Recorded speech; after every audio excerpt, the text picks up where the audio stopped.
جو بندہ غیبت سے توبہ کر لے، پوری تقریر یاد رہے نہ رہے یہ جملہ یاد رکھنا، حدیث پاک ہے، حدیث پاک، جو بندہ غیبت سے توبہ کر لے، توبہ کے بعد بھی اگر اس نے غیبت کی تھی اور توبہ کر لی تو غیبت سے توبہ کرنے والا جہنم میں، غیبت سے توبہ کرنے والا جنت میں سب سے آخری میں جائے گا۔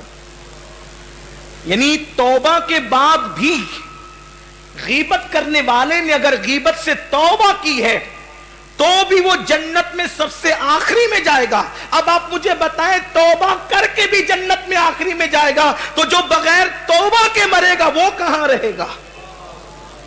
یہ اپنی بات نہیں ہے، یہ اللہ کے رسول علیہ السلام کی بات ہے۔ محروم یہ قسمت ہے، گلو بلبل کی باتیں بہت ہو گئی، محرومی قسمت ہے، رسومات کی باتیں بہت ہو گئی۔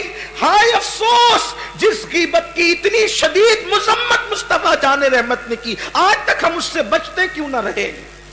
ہم نے اپنے آپ کو اس سے بچایا کیوں نہیں؟ میں حیران ہوں، حیران ہوں۔ حدیث پاک ہے التائب من الذنب کمن لا ذنب لہ، کہ گناہ سے توبہ کرنے والا ایسا ہے جیسے اس نے گناہ کیا ہی نہیں۔ اور بے شک یہ حق ہے، لیکن سوچو تو صحیح، غیبت کا اثر یہ ہے کہ توبہ بھی کر لی تو جنت میں آخری میں جائے گا۔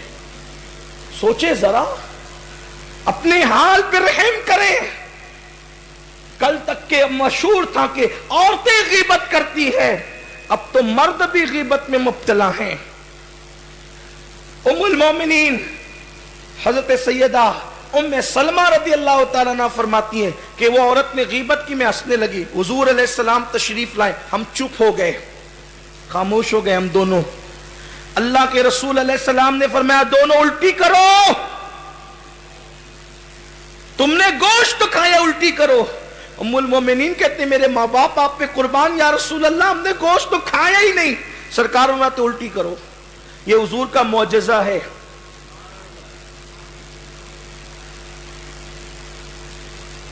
بڑے کے گوشت سے پرہیز کرنے والوں، غیبت کر کے اپنے مردار بھائی کے گوشت کو کیوں کھاتے ہو؟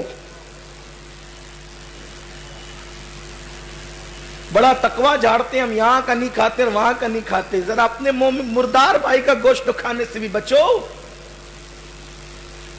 یہ قرآن کہہ رہا ہے، سورہ حجرات کی آیت کہہ رہی ہے غیبت سے بچو۔ اللہ کے رسول علیہ السلام نے دکھایا، فرمایا کہ تم نے گوشت کھایا ہے۔ وہ کہتی ام المومنین حضور میرے ماں باپ آپ پہ قربان، میں نے گوشت، ہم نے گوشت، حضور نے کہا الٹی کر۔ اور ام المومنین کہتی ہے جب ہم نے الٹی کی، ام المومنین فرماتی ہے جب ہم نے الٹی کی تو الٹی کے اندر گوشت کے لوتھڑے نکلے، ہم حیران رہ گئے۔ اللہ کے رسول علیہ السلام کی مقدس زوجہ فرماتی ہم حیران رہ گئے، جب ہم نے الٹی کی تو قے میں بہت سا گوشت نکلا۔ میں نے عرض کی یا رسول اللہ ہم نے گوشت تو کھایا نہیں، یہ گوشت نکلا کہاں سے؟ تو اللہ کے حبیب صلی اللہ علیہ وآلہ وسلم فرماتے ہیں جس نے کسی مومن کی غیبت کی گویا اس نے اپنے مرے ہوئے بھائی کا گوشت کھایا، اپنے مرے ہوئے بھائی کا گوشت کھایا۔ اور وہ جو تم دیکھ رہے ہو، یعنی حضور علیہ السلام کا اگر آج ظاہری زمانہ ہوتا تو ہمیں حضور ہم سے بھی الٹیاں کرواتے۔ ایک مرتبہ صحابہ کرام فرماتے ہیں کہ محفل سجی ہوئی تھی، اچانک ایک دم سڑی ہوئی بدبو اٹھی، کوئی برداشت نہیں کر سکا، تو اللہ کے رسول علیہ السلام نے فرمایا یہ بدبو کہاں سے آ رہی پتہ ہے تمہیں؟ فرمایا کسی نے غیبت کی ہے، اس کی بدبو ہے۔ آج یہ بدبو کیوں نہیں آتی؟ دراصل بات یہ ہے کہ جیسے سلاٹر ہاؤس کے پاس رہنے والے بدبو کے عادی ہو جاتے ہیں، ان کو بدبو نہیں آتی کیونکہ ان کی ناک میں بدبو بھر گئی ہے نا، تو اب ان کے ناک کے کیڑے مر گئے بدبو کی وجہ سے، بدبو میں رہ کر، تو اب ان کے ناک کے کیڑے مر گئے، اس لیے ان کو بدبو نہیں آتی۔ اسی طرح سے غیبت کی بدبو اتنی مسلط ہے کہ ہمارے ناک کے کیڑے مر گئے، اب وہ بدبو ہمیں نہیں آتی۔ اس معاشرے میں کبھی کبھی غیبت ہوتی تھی تو سنائی دیتی تھی، اب تو ہمیشہ ہی غیبت ہو رہی ہے۔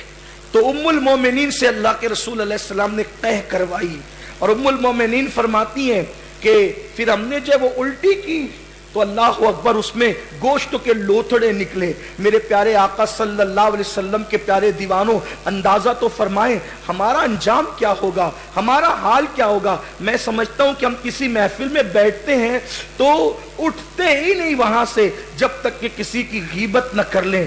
اللہ کے حبیب مصطفیٰ جان رحمت صلی اللہ علیہ وآلہ وسلم ارشاد فرماتے ہیں, آقا کریم صلی اللہ علیہ وسلم ارشاد فرماتے ہیں, حضرت عبداللہ ابن عباس اس کے راوی ہیں, کہ معراج کی رات آقا فرماتے ہیں کہ میں نے جہنم میں دیکھا کہ کچھ لوگ مردار کھا رہے ہیں. مردار سمجھتے ہیں وہ جو جانور مر جاتے ہیں نا, مرے پڑے رہتے ہیں, ذبح کیے ہوئے نہیں رہتے.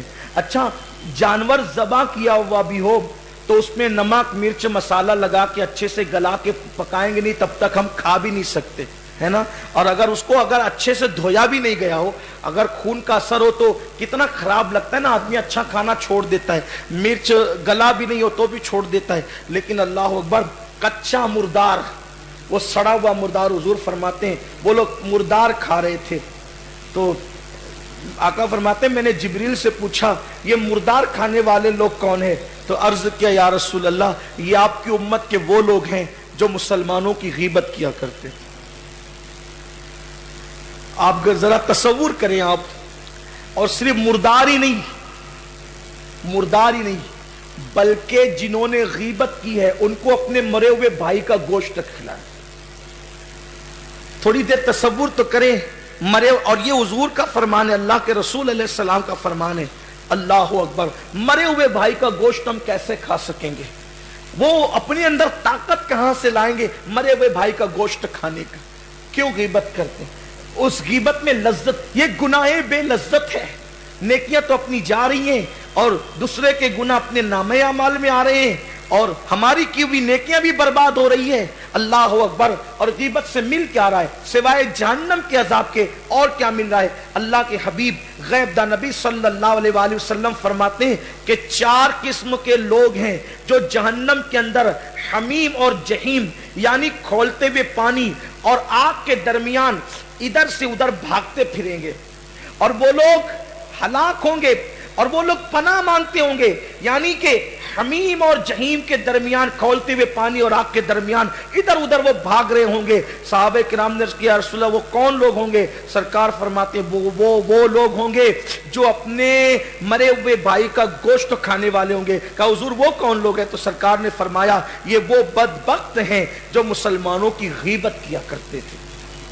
اللہ اکبر. میرے پیارے آقا صلی اللہ علیہ وسلم کے پیارے دیوانوں, یہ اللہ کے حبیب صلی اللہ علیہ وآلہ وسلم نے بیان فرمایا. اور پھر آقا کریم صلی اللہ علیہ وآلہ وسلم ارشاد فرماتے ہیں کہ ایک صحابی سرکار کی بارگاہ میں آئے, اور آنے کے بعد عرض کرنے لگے دیکھو آپ سنیے, ہم لوگ نیک اعمال پر زیادہ توجہ دے رہے ہیں, اتنی تسبیح پڑھ لو, اتنی رکعتیں پڑھ لو, اتنے روزے رکھ لو, یہ کر لو, وہ کر لو, گناہ سے بچنے پر اپنی توجہ نہیں ہے.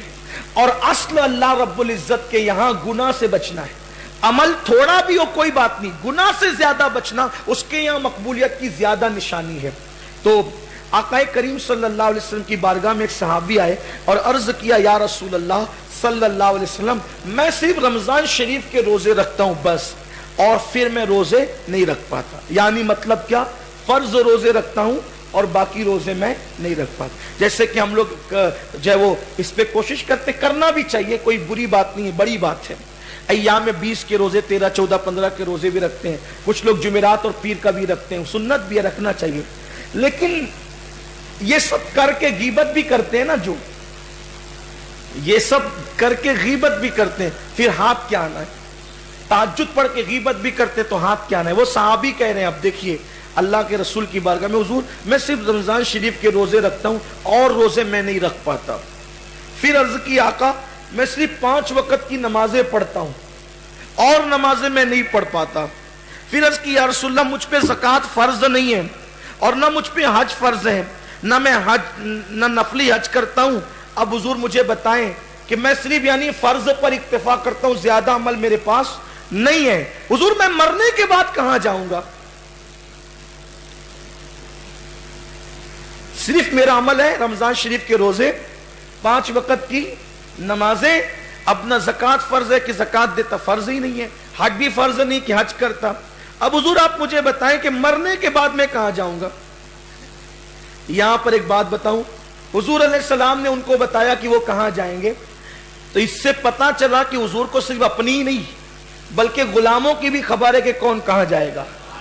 تو آج کل جو لوگ یہ کہتے ہیں نا کہ حضور کو غیب کی خبر نہیں ہے اور حضور کو یہ بھی پتا نہیں کہ حضور کے قیامت کے دن حال کیا ہوگا، ارے قیامت جس کے لیے برپا کی گئی ہے اس کو حال نہیں ہوگا تو پھر کس کو حال ہوگا؟ اور خدا کی عزت کی قسم، قیامت کو بھی قیامت کا انتظار ہے کہ وہ دیکھ لے شان مصطفیٰ کیا ہے۔ فقط اتنا سبب ہے انعقاد بزم محشر کا کہ ان کی شان محبوبی دکھائی جانے والی، اور جب حضور کی آمد ہوگی تو قیامت میں بھی قیامت بپا ہوگی، محشر میں بھی محشر بپا ہوگا۔ اس کی وجہ یہ ہے قیامت میں قیامت اس لیے ہوگی، محشر میں محشر اس لیے ہوگا کہ وہ کالیاں زلف والا اپنے پورے حسن و شباب کے ساتھ جب بے نقاب تشریف لائے گا تو ہزاروں نہیں، کروڑوں نہیں، اربوں خربوں دلوں کی مراد پوری ہو جائے گی کہ او سونیا جنت ملے گی تب ملے گی۔ آج تو جنت سے بڑی نعمت مل گئی ہے کہ یار کا دیدار ہے۔ میرے امام کہتے ہیں شربت نہ دے نہ دے تیری رویت ہو خیر سے، شربت نہ دے نہ دے تیری رویت ہو خیر سے، یہ شہد ہو تو پھر کسے پرواہ شکر کی ہے۔ ہمیں شربت کی ضرورت کیا ہے؟ جب یار سامنے ہو۔ اور مولانا سعید اجاز صاحب نے بھی کہا نا کہ کوثر کی جانب ہم نائی تکبئی، ہمیں دے ہو نینن کا جام اے پیارے نبی۔ تو ہمارے یہاں محشر کا تصور ذرا کچھ الگ ہے، اہل بدعت کے نزدیک الگ ہے، اہل سنت کے نزدیک الگ ہے۔ الحمدللہ ہم اہل سنت ہے اور ہمارا سلسلہ کڑی در کڑی محبوب خدا سے ملا ہوا ہے۔ ہمارے یہاں تو ہم ڈرتے بھی ہیں، ہم ڈرتے بھی ہیں لیکن نا امید نہیں ہے۔ اس کی وجہ یہ ہے کہ شافع محشر سے ہمارا تعلق ہے۔